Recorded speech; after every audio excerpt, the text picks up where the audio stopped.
नमस्कार. आपल्या उजनी धरण अपडेट न्यूज चॅनलमध्ये आपल्या सर्वांचं मनापासून स्वागत. आज 7 जुलै 2025. आज सकाळी उजनी धरणाची काय स्थिती आहे, उजनी धरणामध्ये किती टक्के पाणी वाढलेलं आहे आणि दौंडच्या विसर्गामध्ये किती वाढ झालेली आहे, त्याचबरोबर बंड गार्डन असेल, वीर असेल आणि वरच्या धरणातून किती पाणी सध्याला सोडलं जातं आहे याची आपण सविस्तर माहिती घेणार आहोत. आज सकाळी उजनी धरणाची एकूण पाणी पातळी ही 496.100 मीटर, तर एकूण पाणीसाठा हा 108.84 TMC, तर उपयुक्त पाणीसाठा हा 45.18 TMC. आणि टक्केवारी बघितलं तर उजनी धरण आता टक्केवारी वधारत आहे. उजनीतून भीमा नदीमध्ये सोडण्यात येणारं पाणी पूर्णपणे बंद केल्यामुळं आणि दौंडचा विसर्ग सातत्याने वाढत असल्यामुळं सध्याला 84.33% उजनी धरण झालेलं आहे.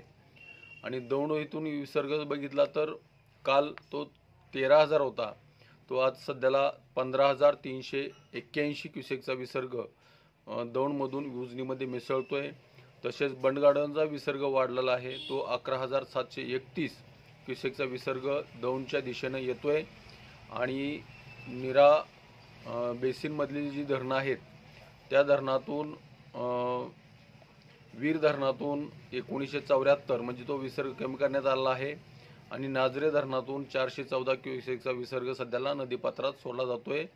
म्हणजे जवळपास 2 ते 2,500 क्युसेकचा विसर्ग सध्याला उजनी धरणातून नीरा नदीमध्ये येतोय.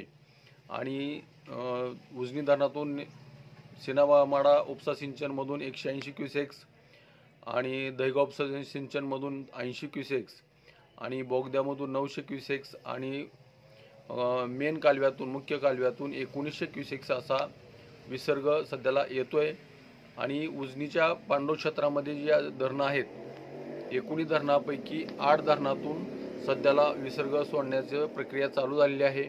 8 धरणातून जवळपास 8,684 क्युसेकचा विसर्ग सध्याला नदीपात्रामध्ये सोडला जातोय. तो विसर्ग येण्यास वेळ लागेल, कारण तो विसर्ग अत्यल्प आहे. काही धरणातून 2,000 आहे, काही धरणातून 1,000 आहे, काही धरणातून 400-500 क्युसेकचा विसर्ग असल्यामुळं तो विसर्ग फारसा नाही. त्यामुळं दौंडच्या किंवा बंडगार्डनच्या विसर्गामध्ये फारसा बदल होईल असं वाटत नाही. तर अशाच उजनीच्या ताज्या घडामोडीसाठी, ताज्या अपडेटसाठी आपल्या उजनी धरण अपडेट न्यूज चॅनलला लाईक करा, सबस्क्राईब करा, शेअर करा. उजनी धरण अपडेटसाठी बेंबळेहून सिद्धेश्वर शिंदे. धन्यवाद.